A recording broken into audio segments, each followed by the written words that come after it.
Ukraine যুদ্ধ এখনও থামেনি। মধ্যপ্রাচ্যও জ্বলছে ইরান ইসরায়েল উত্তেজনায়। এমন পরিস্থিতিতে রাশিয়ার প্রেসিডেন্ট ভ্লাদিমির পুতিন দিলেন এক ভয়ঙ্কর বার্তা। বিশ্ব এগোচ্ছে তৃতীয় বিশ্বযুদ্ধের দিকে।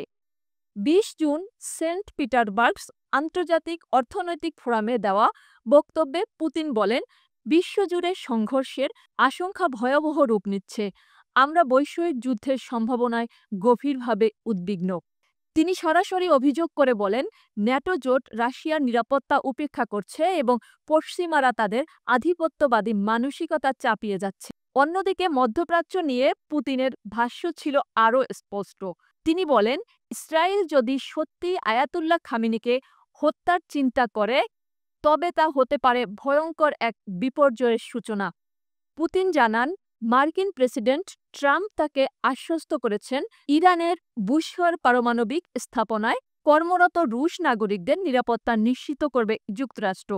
রুশ প্রেস সচিব দিমিত্রি সতর্ক করেন, খামেনিকে হত্যা করা বা ইরানের সরকার পরিবর্তনের চেষ্টা পান্ডোরার বাক্স খুলে দেবে। বিশ্ব রাজনীতিতে এই বার্তাগুলো এখন আলোচনার কেন্দ্রে। সত্যি কি তৃতীয় বিশ্বযুদ্ধের ছায়া ঘনিয়ে আসছে? আপনার মতামত কি? কমেন্টে জানান, আর এমন বিশ্লেষণ পেতে সাবস্ক্রাইব করুন।